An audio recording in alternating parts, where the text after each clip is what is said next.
Probably most people know the story about the turtle and the rabbit, in which the rabbit laughed at the turtle because of his slowness. But to his surprise, the turtle challenged the rabbit to a race. Initially, the rabbit thought the turtle was joking, but he wasn't. So he accepted the challenge. As everyone expected, it didn't take long before the rabbit was far ahead in the race. Overconfident, he decided to stop halfway and take a nap, believing that even when the turtle passed him by, he would still easily win. But when the rabbit awoke from his slumber, he realized he had slept much longer than planned. In a panic, he hurried to the finish line, where he discovered that the turtle had already won. The conventional wisdom behind this story is that one should never underestimate a weaker opponent, and that overconfidence could lead to one's downfall. But there's more to this story. The rabbit relied on its innate characteristics, mainly his speed, while maintaining an attitude of arrogance. The turtle, however, having all odds against him, did not rely on natural talents and abilities. He embodied persistence, discipline, effort, and determination. Of course, if the rabbit hadn't fallen asleep, the turtle would probably have stood no chance against him. So the example shows the clashing of two extremes.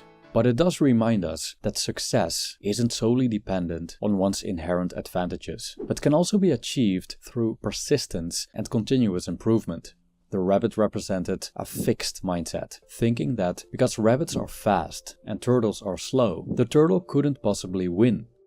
The turtle, although his chances were small, had a growth mindset, relying on effort and attitude, trying something challenging despite the enormous likelihood of failure. At the end of the day, the turtle didn't just win the race, he did something unexpected. The growth mindset allowed the turtle to do something he would never have done if he had a fixed mindset. The turtle was willing to fail, but tried it anyway. He embraced failure, which was almost inevitable. But this didn't stop him from taking up the challenge.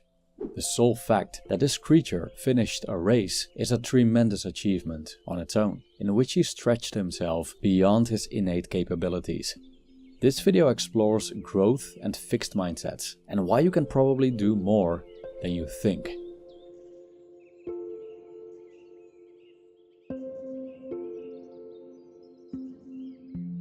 Imagine a person with above average intelligence and a natural inclination for many skills, from athleticism to creativity to understanding complex ideas. His often experienced effortless success made him believe that his talents alone would guarantee his success.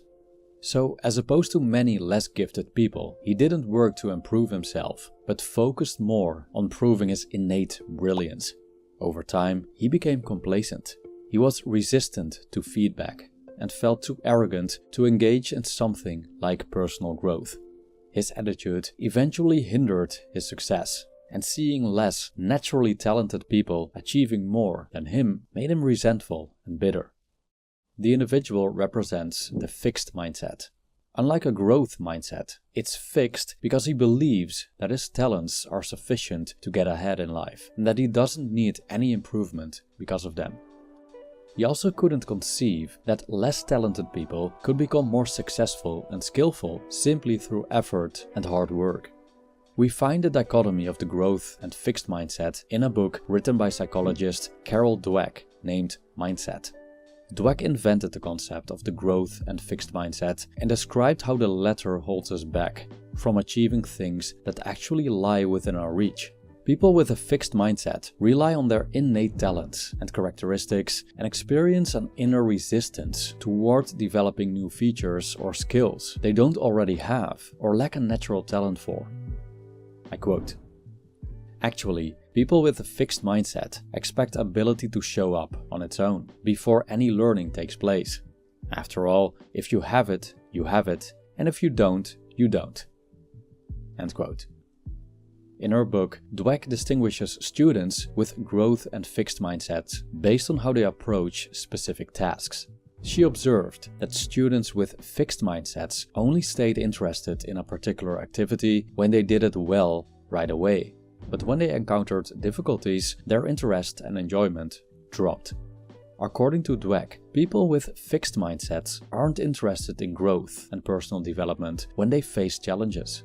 They're interested in confirmation of their innate talents, be it intelligence, physical beauty, skills, or anything else they have that distinguishes them from others. They take up challenges not to learn and grow, but to show the world and themselves how good they are. We can see this with a rabbit, who doesn't treat the challenge as a means to personal growth at all, as he doesn't put in any effort to improve himself and even takes a nap halfway. I quote, "When people with a fixed mindset opt for success over growth, what are they really trying to prove? That they're special, even superior. When we asked them, when do you feel smart? So many of them talked about times they felt like a special person, someone who was different from and better than other people." End quote.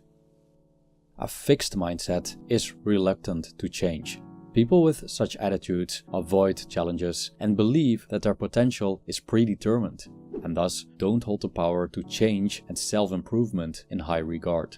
Those without talents cannot develop them. For them, there's no point in trying what the turtle did, because firstly, turtles are not made for races, and secondly, the chances of winning are next to nothing. And by challenging a rabbit to a race, the turtle will make a fool out of himself, so why even bother? Thoughts associated with a fixed mindset are, "I can't do this. I give up. It's too hard. I can't do better than this. I'm very good at this. I'll never be as smart as her. This just doesn't suit me." The growth mindset assumes that we can develop talents and abilities through dedication, practice, and continuous improvement. They're not fixed. Challenges and setbacks are not to be feared, but opportunities for growth and learning. So people with a growth mindset accept challenges, as they see them as ways of personal development. Therefore, they embrace failure. They don't experience it as an attack on their ego, but simply as a stepping stone towards success. They also welcome feedback and criticism, as these messages can help them grow, unlike those with a fixed mindset who see it as a threat to their ego. Whereas other people's success threatens a fixed mindset, a growth mindset is inspired by it. Dweck observed that people with growth mindsets generally do better than those with a fixed mindset, because those willing and enthusiastic to learn don't let preconceived notions of themselves and their capabilities stop them. Whereas those with fixed mindsets believe that their trajectories in life are fixed based on their inherent nature. Those with growth mindsets believe that because they can develop themselves, they can significantly impact their future. Through hard work and determination, they stretch themselves beyond their capabilities, attaining goals that were previously out of reach. I quote, "People in a growth mindset don't just seek challenge, they thrive on it. The bigger the challenge, the more they stretch, and nowhere can it be seen more clearly than in the world of sports. You can just watch people stretch and grow." End quote. During her talk at Google, Dweck specifically addressed the case of intelligence. We have generally assumed that intelligence is a fixed trait. The height of one's intelligence is typically measured in childhood, at school, and based on that measurement, teachers tend to determine the child's future path. But evidence shows that even though there are individual differences in intellect, intelligence can be developed through practice, training, and methods. It's not always that the people who start out the smartest end up the smartest. People with growth mindsets focus on the challenge instead of the outcome. They believe that personal development and stretching themselves beyond their limits is more important than success or maintaining an appearance of, let's say, an intelligent student or talented artist. The slogan "stay in your lane" has no meaning for them, as they aren't afraid of switching lanes or even taking the nearest exit, even if it doesn't bring them to a specific destination. I quote, "The growth mindset allows people to value what they're doing regardless of the outcome. They're tackling problems, charting new courses, working on important issues. Maybe they haven't found the cure for cancer, but the search was deeply meaningful." End quote. So someone with a growth mindset embraces both challenges and failure, believes that skills and attributes can be developed, and doesn't easily throw in the towel.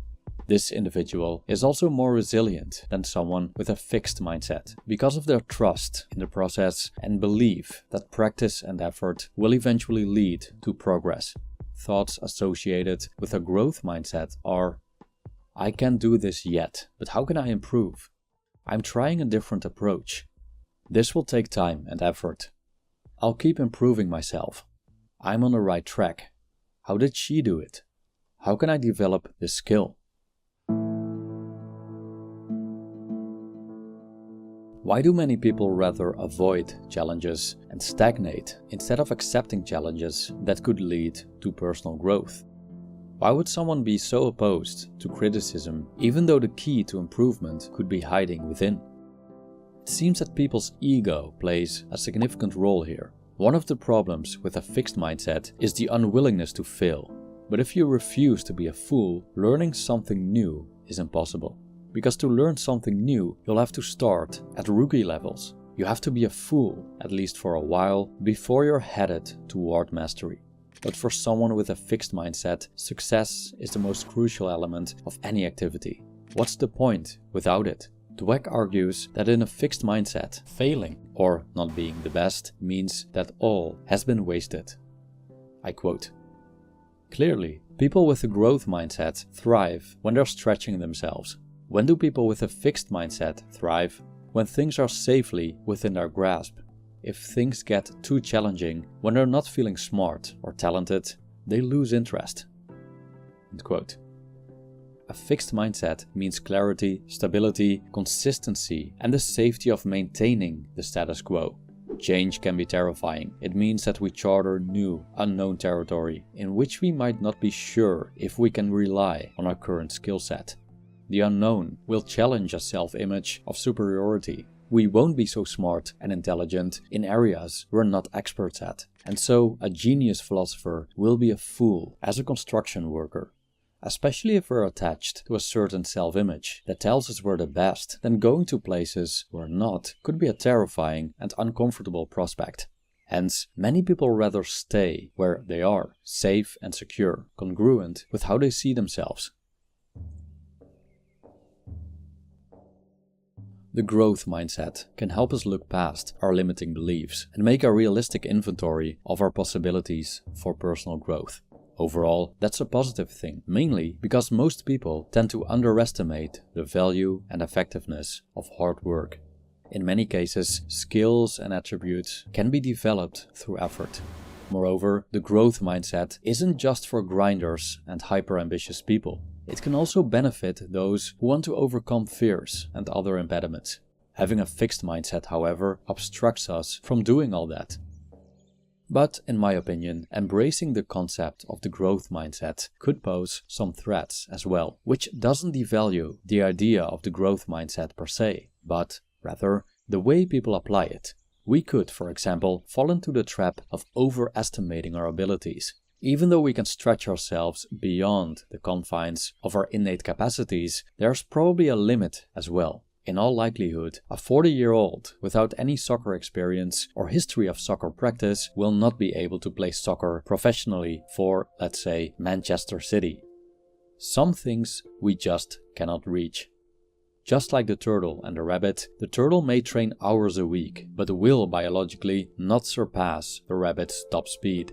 If he thinks that goal is realistic, he is deluding himself. However, that doesn't mean the turtle cannot improve. So there's the threat of setting unrealistic expectations and so-called false positivity. Nevertheless, the growth mindset is an eye-opening and helpful concept that could help us eliminate irrational limiting beliefs, push our boundaries, going places we never expected to go, and rid ourselves of unwanted attributes we believe we were stuck with. There's beauty in picking up challenges that push us into new territory just for the sake of it, showing ourselves and others that hard work pays off. Overall, you can probably do more than you think. Thank you for watching.